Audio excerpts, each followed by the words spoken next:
جہاں درد میں انسانیت کے ناطے سے، جہاں درد میں انسانیت کے ناطے سے کوئی بیان کرے میری داستاں ہوگی۔ ایک بار پھر میں ہوں صدف فاروقی، آپ سب کے ساتھ محو سفر۔ سب سے پہلے تو آپ سب کا بے انتہا شکریہ کہ آپ نے میری گزشتہ دونوں پوڈ کاسٹ کو بے انتہا سراہا۔ 16 دسمبر، آرمی پبلک اسکول اور اٹریبیوٹ ٹو ریحانہ انجم۔ آج ہم بات کریں گے انسانیت کی، ہیومینٹی۔ تو سب سے پہلے ریحانہ انجم ہی کا ایک شعر جو کہ میں نے ان کی پوڈ کاسٹ میں آپ کی نظر بھی کیا تھا، آج دوبارہ آپ کے لیے پڑھنا چاہوں گی انسانیت کے حوالے سے۔ انسانیت کا نام کتابوں میں رہ گیا، انسانیت کا نام کتابوں میں رہ گیا، قصے کہانیوں میں ہے چرچا بڑا سنا۔ مل جائے مجھ کو وہ تو یہ پوچھوں گی میں ضرور، مل جائے مجھ کو وہ تو یہ پوچھوں گی میں ضرور، کیا بات ہے کہ دنیا سے پردہ ہی کر لیا۔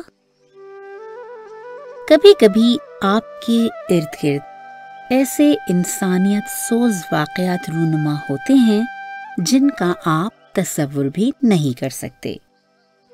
عقل حیران ہوتی ہے اور دل یہ ماننے سے بالکل مکمل طور پر انکار کر دیتا ہے کہ یہ سب ہمارے ارد گرد ہو رہا ہے۔ لیکن حقیقت یہ ہے کہ ہر دور میں انسانیت کی تذلیل ہوئی اور وقتاً فوقتاً کچھ درد مندوں نے اس پر قلم بھی اٹھایا۔ گلزار دہلوی نے کہا، جہاں انسانیت وحشت کے ہاتھوں ذبح ہوتی ہو، جہاں انسانیت وحشت کے ہاتھوں ذبح ہوتی ہو، جہاں تذلیل ہے جینا وہاں بہتر ہے مر جانا۔ اجیت سنگھ حسرت نے کہا، جس میں انسانیت نہیں رہتی ہم درندے ہیں ایسے جنگل کے۔ اور اثر نظامی نے لکھا، دھجیاں اڑنے لگی انسانیت کی چار سو،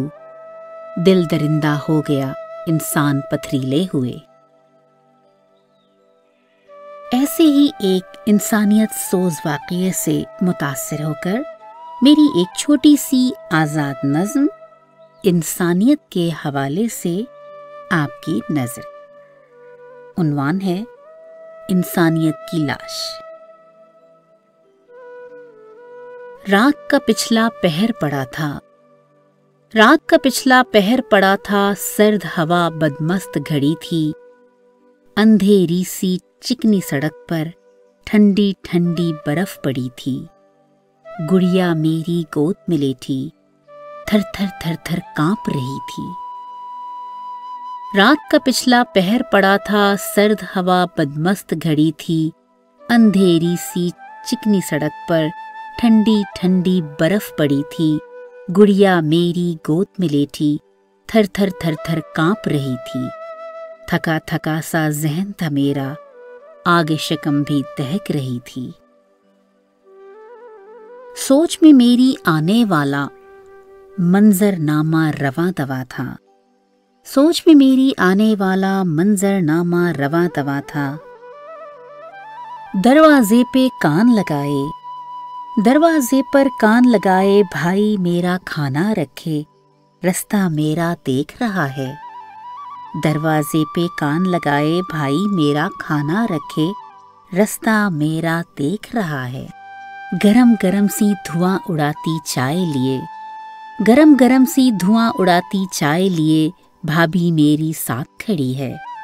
نرم نرم سی گرم رضائی، پلنگ پہ منی اوڑھ کے سوئے، نرم نرم سی گرم رضائی، پلنگ پہ منی اوڑھ کے سوئے، رستہ میرا رواں دواں تھا، چاند بھی ہنستا دیکھ رہا تھا، رستہ میرا رواں دواں تھا، چاند بھی ہنستا دیکھ رہا تھا، رستہ میرا ختم ہوا، رستہ میرا ختم ہوا اور منزل میری آن کھڑی تھی، رستہ میرا ختم ہوا اور منزل میری آن کھڑی تھی، دروازے پہ دستک دے کر میں لمحہ لمحہ سوچ رہا تھا۔ رستہ میرا ختم ہوا اور منزل میری آن کھڑی تھی، دروازے پہ دستک دے کر میں لمحہ لمحہ سوچ رہا تھا۔ دھیرے دھیرے بڑھتا سناٹا دل کو میرے چیر رہا تھا۔ کھول کے در وہ بھائی میرا، کھول کے در وہ بھائی میرا دھیرے سے یوں آن کے بولا،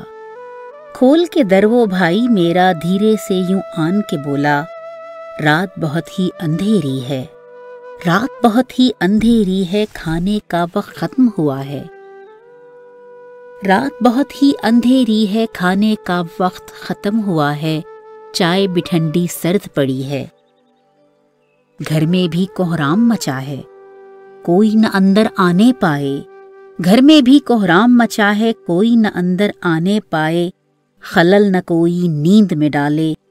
آنکھ پر ہے غرض کی پٹی، دل کا در بھی بند پڑا ہے۔ کھول کے در وہ بھائی میرا دھیرے سے یوں آن کے بولا، رات بہت ہی اندھیری ہے، کھانے کا وقت ختم ہوا ہے، چائے بھی ٹھنڈی سرد پڑی ہے، گھر میں بھی کوہرام مچا ہے، کوئی نہ اندر آنے پائے، خلل نہ کوئی نیند میں ڈالے، آنکھوں پر ہے غرض کی پٹی، دل کا در بھی بند پڑا ہے، کوئی نہ اندر آنے پائے، گھر میں ایک کوہرام مچا ہے۔ رات کا پچھلا پہر کٹا ہے،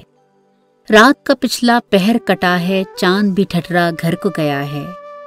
رات کا پچھلا پہر کٹا ہے، چاند بھی ٹھٹرا گھر کو گیا ہے، سرد ہوا بدمست گھڑی ہے، ننھی گڑیا گود میں میری بھوکی پیاسی کانپ رہی ہے،